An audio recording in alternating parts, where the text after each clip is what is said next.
दिल्ली में यमुना में क्यों इतनी बाढ़ आई है और क्यों बाढ़ का पानी शहर में दाखिल हो रहा है, इस पर बात करने के लिए मेरे साथ हैं टाउन प्लानर ए.के. जैन साहब। सर, ये यमुना में जो बाढ़ आ रही है, इसके पीछे कारण क्या लग रहा है और ये पानी जो शहर में दाखिल हो रहा है, घुस रहा है, इसको आप कैसे देखते हैं? पिछले 1000 साल में दिल्ली कई बार बनी, कई बार बिगड़ी। और दिल्ली महरौली से अगर देखें तो कई बार दिल्ली बनी, मतलब सातवीं दिल्ली कहते हैं। लटियस दिल्ली को शाहजहानाबाद भी बना। तो एक रिवर है, रिवर यमुना, और दूसरी तरफ है रिज, जो कि अरावली पहाड़ों की का हिस्सा है।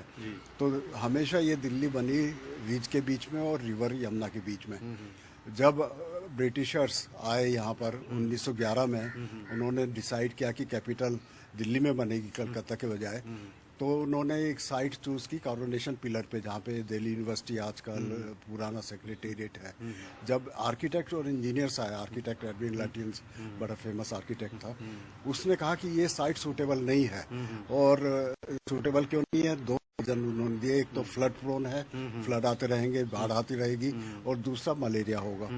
तो जब किंग जॉर्ज V उसका फाउंडेशन स्टोन रख चुके थे, वाइस राय को उनकी बात मान के रिकमेंडेशन भेजनी पड़ी ब्रिटिश गवर्नमेंट को। किंग जॉर्ज V तक गई कि साहब साइट हम रायसीना पे ले जाना चाहते हैं, जो कि ऊंची है, फ्लड नहीं आएगी, ये सब।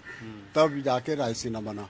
62 में मास्टर प्लान बना दिल्ली का पहली बार, और मेरे ख्याल से हिंदुस्तान में पहला मास्टर प्लान था, जो कि एक बड़ा कॉम्प्रिहेंसिव साइंटिफिक मास्टर प्लान बनाया। वहाँ पे गड़बड़ हो गई।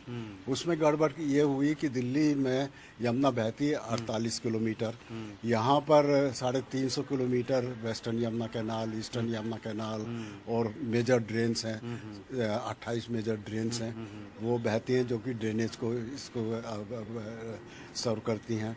उसके अलावा 2100 किलोमीटर लंबी छोटी माइनर ड्रेन्स हैं। अब जब मास्टर प्लान बना तो उन्होंने यमुना को सोचा ये तो या तो खाली ज़मीन है या बैकयार्ड है दिल्ली का। तो जो कनेक्टिविटी थी लोगों की, शाहजहानाबाद से रोज आते थे, फेस्टिवल होते थे, सेलिब्रेशन होते थे, वो उसको कट ऑफ कर दिया।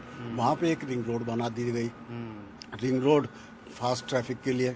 और रिंग रोड भी जो बनी, करीब 20 फुट जमीन भर के, वहाँ पे मोट होती थी, जमीन भर के रिवर बेड में रिंग रोड बनी।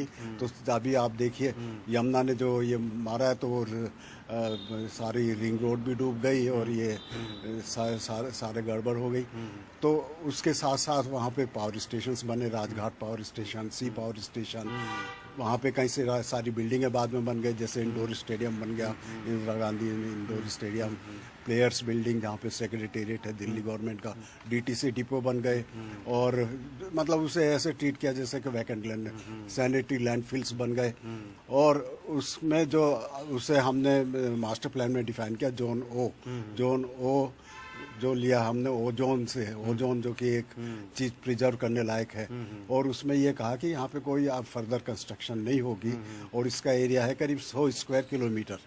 और यहाँ पे लेकिन उसके बावजूद भी वहाँ पे करीब 100 अनऑथराइज कॉलोनी बन चुकी हैं, बाटला नगर और ये शाहीन बाग और ओखला एक्सटेंशन, ये सारी करीब 100 अनऑथराइज कॉलोनी बन गई। अब उसमें क्योंकि थोड़ा सा इसमें पॉलिटिकल एंगल होता है, तो अब जो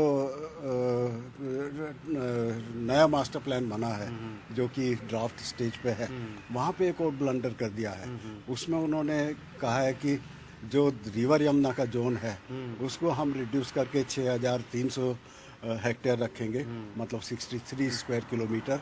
और बाकी जो एरिया है जहाँ पे बन चुके हैं अनऑथराइज कॉलोनी वगैरह, उसको हम रेगुलेटेड जोन के जैसे कर रखेंगे, जहाँ पे कि हम कंस्ट्रक्शन को रेगुलराइज करेंगे या कंस्ट्रक्शन को अलाउ करेंगे।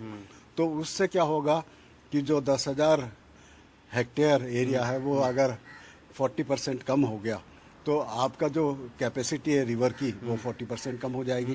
तो जो फ्लड जिस तरह से अभी आई है, फ्लड और इंटेंस होगी।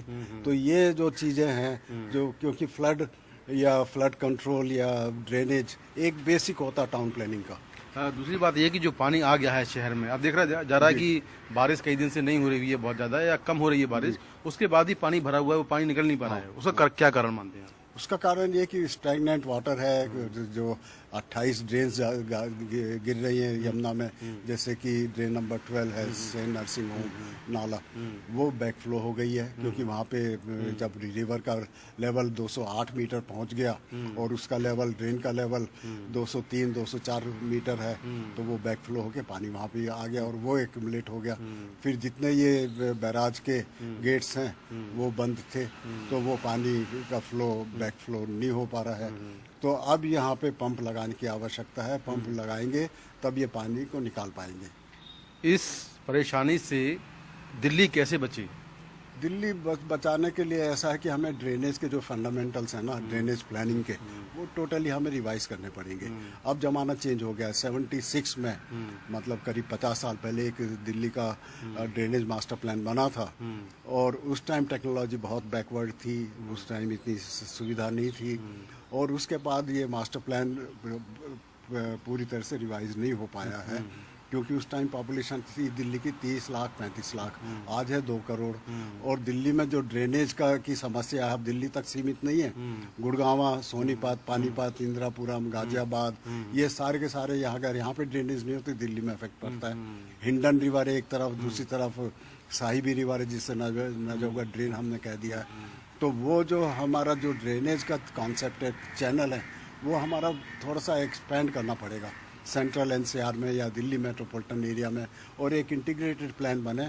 और आजकल जो रिवाज है या जो नई टेक्नोलॉजी है, हर एक चीज़ कंप्यूटराइज्ड हो, डिजिटाइज्ड हो और सस्टेनेबल अर्बन ड्रेनेज के बेसिक कॉन्सेप्ट। और उसका बेसिक कॉन्सेप्ट ये कि जो भी पानी आ रहा है, रेन वाटर आ रहा है, वो सिटी के लिए एसेट होना चाहिए।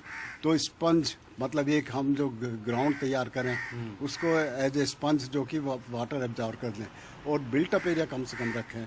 उधर वहाँ पे जो फुटप्रिंट है बिल्डिंग्स का वो भी कम रखें। और फिर जो हमारी सड़कें हैं या पार्क हैं वहाँ पर बहुत ज़रूरी है जो कि सरकारी उसमें कंट्रोल में होते हैं कि हम रेन वाटर हार्वेस्टिंग वहाँ से शुरू करें बजाय छोटे छोटे प्लॉट 100 गज के 200 गज के। फ्लड से कैसे बचे दिल्ली? फ्लड बहुत जो जिस तरह का आया है, इस फ्लड से कैसे बचा जाए? इसका तरीका यही है कि एक तो हम डिसिल्टिंग करें ड्रेन्स की, या रिवर यमुना को ना छेड़ें।